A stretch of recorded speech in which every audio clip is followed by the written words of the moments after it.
What's up guys, and welcome back to another video. Today's video is all about the World Rugby rankings as well as the World Cup. Does the World Rugby rankings predict the World Cup finals? We're sitting with Wales and New Zealand at the top, followed by Ireland and England, then South Africa, Australia, and the list goes on. Now, Six Nations has just finished and we've witnessed a great tournament of teams really fighting it out. Not as predictable as we might have thought. We all probably thought Ireland was going to dominate. Not quite the case. Wales dominated, showed some class. Oh, great class actually. England really showed improvement from where they were last year. Ireland were up and down, but they weren't that convincing team that they were in 2018. Scotland were there and thereabouts. France weren't the strongest, unfortunately for them. Obviously Italy, we know where they are at the moment. So it was an interesting World Cup. They definitely put their names down for being contenders of the World Cup. South Africa, well, in the Rugby Championship, was sitting with the All Blacks at the top, obviously, and probably looking at being favourites of winning this tournament once again, which is the Rugby Championship. Then you got South Africa, Australia, and Argentina.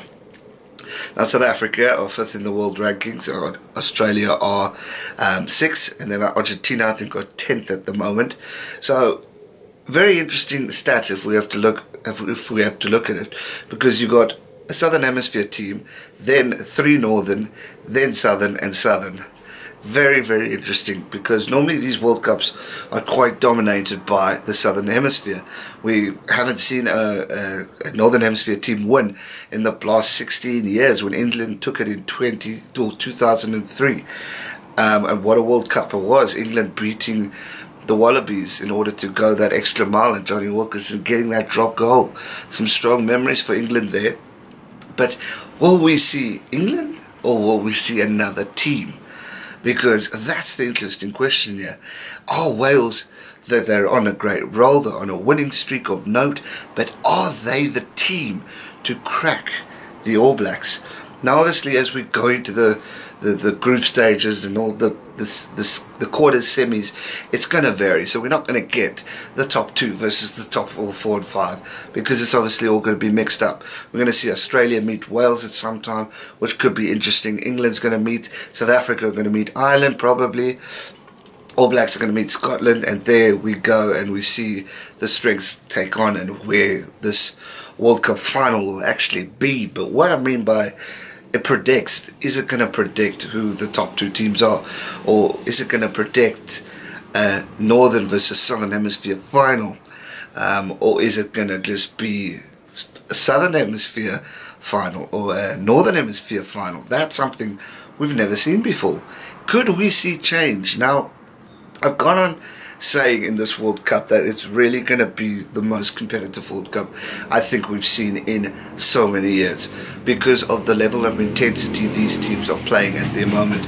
They are all fighting, they are all wanting their piece of glory, and they are all wanting to prove a point.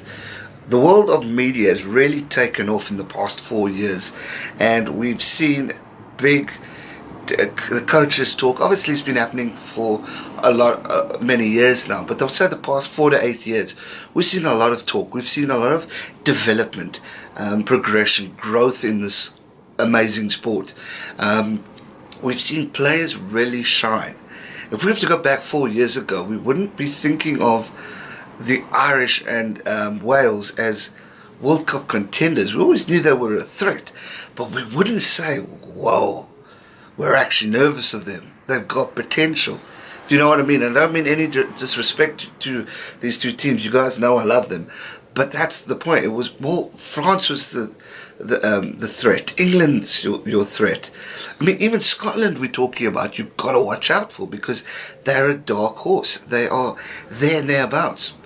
It's normally predictable. New Zealand's going to win. South Africa's going to give it a fight. We'll probably see New Zealand, England maybe, who knows.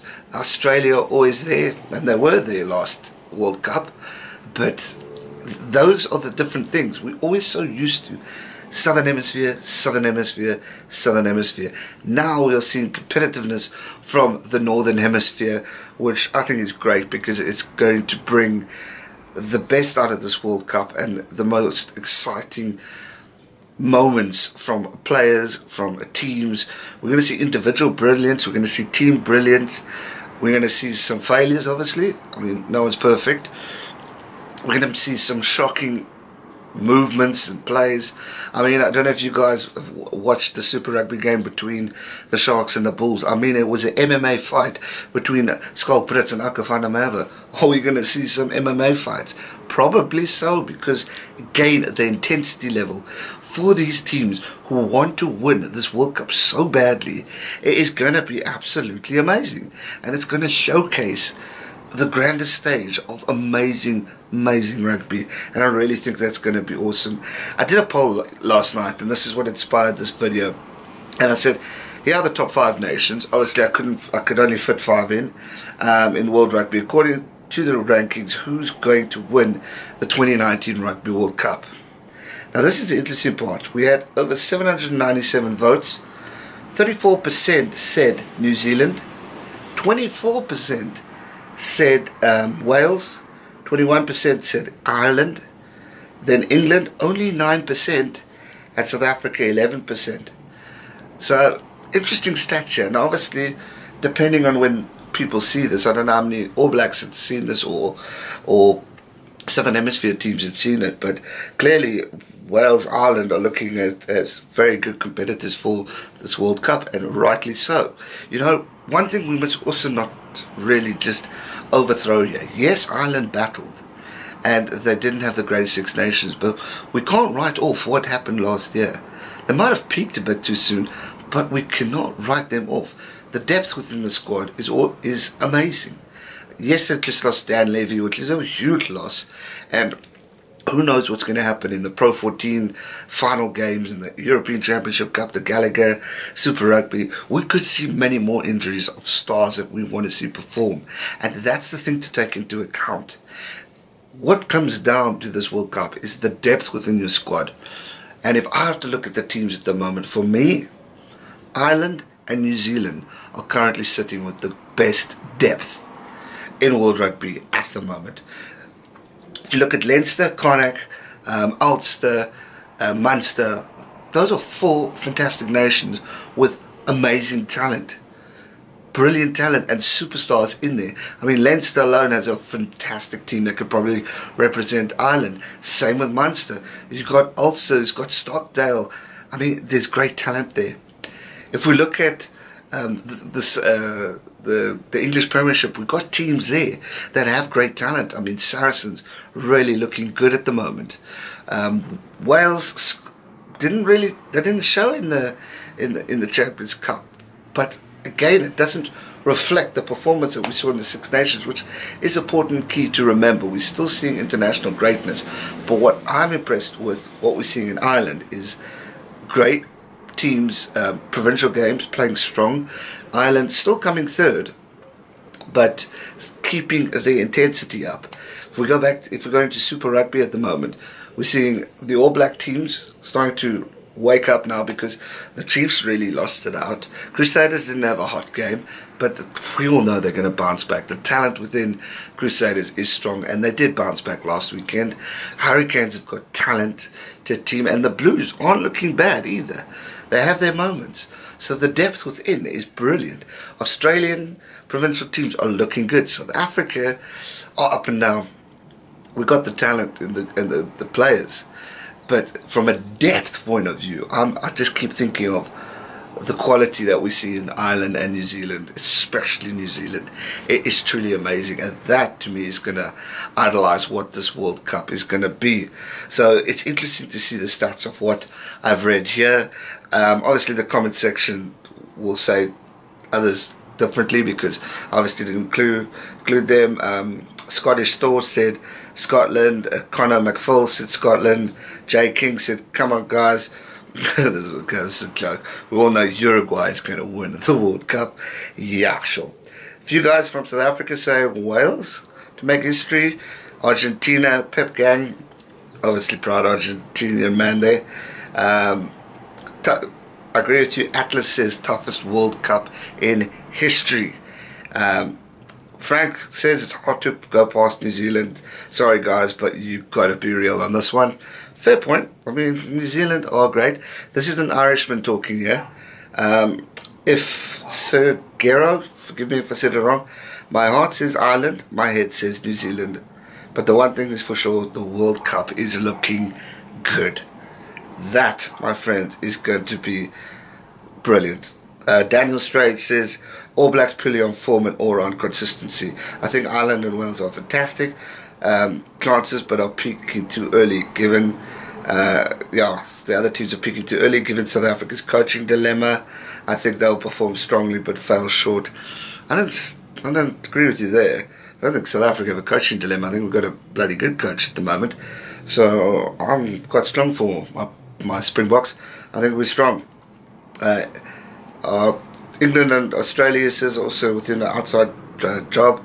Morton TV says Wales and Ireland are both higher than Australia.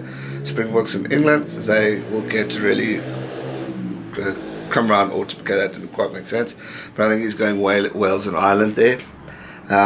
Some person says England. Craig says I'm rooting for Wales. So yeah, interesting stuff. Another one, Hannah Tripper says Australia. He's been around for a while on my channel. And there's a few other guys here that are just saying go Springboks, go Australia. So very interesting all-round predictions from you guys. And again, interact. And if you want me to do more shout-outs on the comments, let me know there too, because that's the way we can interact. For me, it's easier reading comments and replying to your thoughts than actually commenting with work and all that jazz. So let me know your thoughts in the comment section down below. But to go back to the first question, as we've digressed so much in this video, are the world rankings predicting the World Cup finals? I'm saying 50-50, yes and no. But I reckon New Zealand, strong favourites, could definitely win again. But don't count out the rest. That's one thing I'm saying. World Cup is a World Cup. Finals bring out the best in teams, and I'm telling you now, I'm not counting out South Africa, and I don't think you're counting out your country from wherever you are from. And that's what makes this World Cup so exciting, and I can't wait to see what happens. That's going to do it for today's video, guys. I hope you enjoyed it. If you did, be sure to hit that thumbs up button. If you haven't already, hit the subscribe button, and also turn on the bell notifications, because a lot of you are not getting notified. Please turn on those bell notifications. Thanks so much for watching. Stay safe and never give up. Cheers.